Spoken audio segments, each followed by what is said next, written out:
dès ma première sélection, donc on ne connaissait ni d'Ève ni d'Adam, et je vois en titre les leaders plutôt que dealers. Donc c'est des choses qui...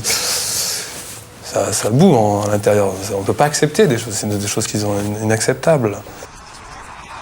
Jamel Bourras, comment vous avez vécu le fait d'être donc porté au nu héros, champion olympique de judo, et ensuite devenir le sportif accusé de dopage? En fait, de passer de l'homme chéri des médias à celui qui était montré du doigt. Comme une épreuve de la vie. Et puis surtout, comme une injustice. Surtout quand on a la conscience pour soi-même, qu'on sait qu'à l'intérieur de soi-même qu'on n'a rien fait. On perd un peu la boule, quoi. Carrément. Un petit peu, quand même. C'est que moi, j'étais dans un sport que j'ai commencé à 8 ans.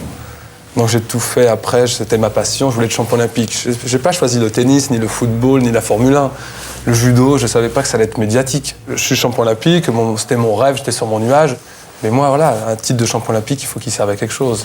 Et c'est pour ça qu'à un moment donné, vous avez dédié votre médaille aux musulmans? J'avais juste dit à l'époque que je dédiais la médaille d'or au monde musulman, qui souffrait à cette époque. Donc comme j'étais de confession musulmane, et il y a des choses qui me dérangeaient. Parce les gens ne... Quand je parle des gens, c'est-à-dire ceux qui ont le pouvoir, ne réagissaient pas de la même façon lorsque c'était un musulman ou lorsque c'était un juif ou un chrétien. J'ai dédié cette médaille parce qu'il y a des injustices. Et moi, je suis contre l'injustice. C'est pour ça que même si c'est dur, même si c'est un lourd fardeau, je préfère le porter, même avec mon histoire de dopage. C'est la première fois que vous disiez quelque chose de vous, qui soit quelque chose d'intime? Parce que parler de sa foi, c'est intime. C'est la première fois... J'ai toujours été une personne qui aime bien s'exprimer, qui n'a pas honte de cacher, etc. Bon, je dis, on a un devoir. Et lorsque j'ai la chance de réussir et de devenir champion olympique, et qu'il y a plein de gens qui me regardent et plein de gens qui me posent des questions, sans que c'est pas moi qui dis c'est pas moi qui va vers eux, leur dis posez-moi des questions. On arrive, on me tape à ma porte, on me dit voilà Jamel, alors qu'est-ce que vous pensez de ci?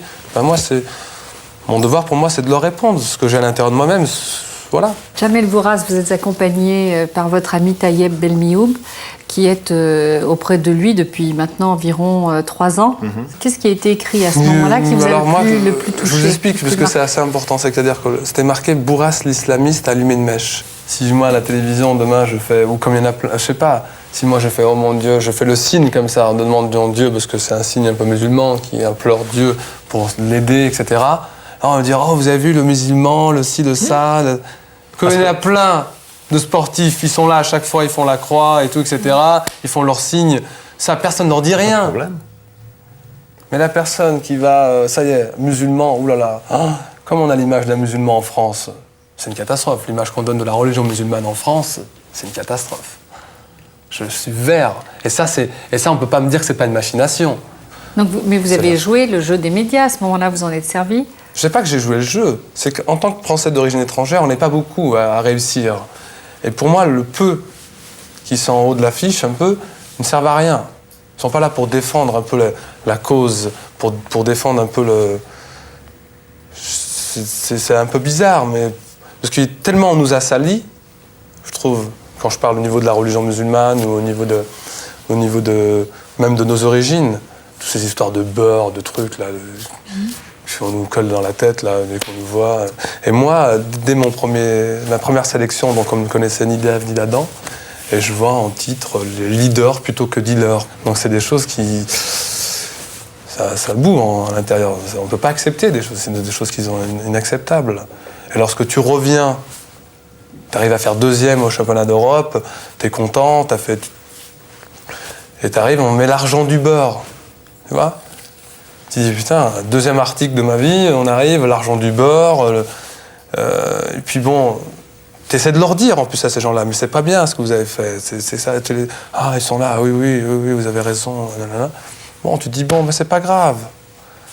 Comment vous avez vécu, vous, toute cette période, alors? Moi, je l'ai vécu véritablement à un moment comme une agression en règle. Parce qu'à un moment, trop, c'est trop. C'est-à-dire qu'il n'y a même pas... On parle souvent de présomption d'innocence, et surtout en ce moment. On avait l'impression que c'était la revanche de certains médias, effectivement. Non pas de tous les médias, mais de certains médias. C'était Vous savez, il y a effectivement des gens qui sont, alors on va dire, qui épousent certaines causes et ça dérange toujours tout le monde. Bon, Jamel est quelqu'un d'engagé, dans le sens noble du terme.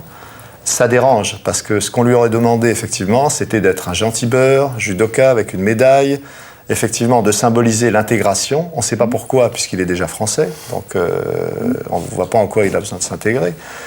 Mais il y a sûrement des relents comme ça de néocolonialisme qui traînent, ou de racisme, ou de xénophobie, appelez ça comme vous voulez, et à un moment ou à un autre, on allait lui faire payer, on allait bien l'attendre au coin du bois, etc. Donc ce qui est inadmissible, c'est qu'au moment où il est accusé, il n'est pas accusé par certains médias, il est convaincu. C'est-à-dire qu'il n'a même pas le temps de la défense. Et ces médias ne mesurent pas les répercussions que ça peut avoir. C'est-à-dire qu'ils sont convaincus qu'il est... ils sont convaincus qu'il est coupable. Qu'il est coupable, donc qu'il s'est dopé. Ah ben évidemment. Enfin, voilà. Et là, effectivement, ils se sont véritablement acharnés. C'est-à-dire qu'ils n'ont pas essayé de le remercier de ses 15 ans de judo qui nous a donné une médaille à la France. Ils n'ont pas essayé de le défendre a priori. Ils ont voulu l'enterrer a priori. Enfin, pas tous non plus. Non, je parle... Enfin, écoutez, on ne va pas jouer sur les mots.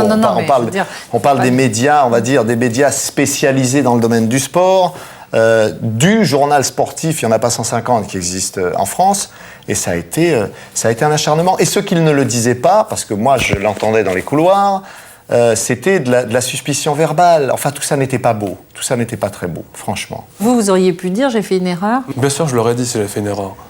Si j'avais fait une erreur, j'aurais dit voilà, j'ai craqué, j'étais pas bien. Pendant 5 mois, après les Jeux, j'ai été beaucoup sollicité, j'ai pas pu m'entraîner. Voilà, j'ai fait ci, j'ai fait ça. Et on va me couper la tête, on va me faire... Non, voilà, je dis la vérité, je dis... Mais c'est pas ça, c'est pas ce qui s'est passé. C'est vrai que moi, il y a une chose qui m'aide énormément, c'est la foi. Depuis quelques mois, c'est en novembre, oui. On vous a rendu votre médaille qu'on vous avait enlevée. Oui. Donc, parce qu'on considère qu'il y a un doute certain. C'est sympa parce qu'il y a beaucoup de gens qui reviennent doucement. Je ne trouvais pas qu'il y ait une disproportion entre la manière... Il y a beaucoup de gens qui reviennent et disent ah, t'as eu raison, on avait confiance en toi. On savait, tu vois. Je me suis dit, les journalistes, lorsqu'on est dénoncé, lorsqu'il y a un truc qui est catastrophe pour soi, lorsqu'on nous, je sais pas, là on m'a dit t'es dopé, il y avait des gros articles, des trucs, etc. Scandale, on en sort dans tous les sens, on en parle tous les jours. Mais lorsque tu gagnes, il y a un petit truc comme ça. Est-ce que vous donnez beaucoup de votre vie privée? Est-ce que vous en parlez facilement? Ou est-ce que vous vous protégez? Ma famille, ouais, je préfère. Parce qu'ils ne sont pas à un âge déjà, ma fille n'est pas à un âge de... J'ai pas envie qu'à 20 ans, on me dise oui, mais pourquoi tu m'as montré à la télé? Pourquoi tu as parlé de... Tu vois? Donc à un moment donné, j'ai ma fille. Vous les protégez? Je les protège. Pas de photos, pas de reportages? Ouais, pas de photos, pas de reportages. Pas de photos, pas de reportages, mais à un moment donné, on peut se faire coincer, ils sont tellement forts.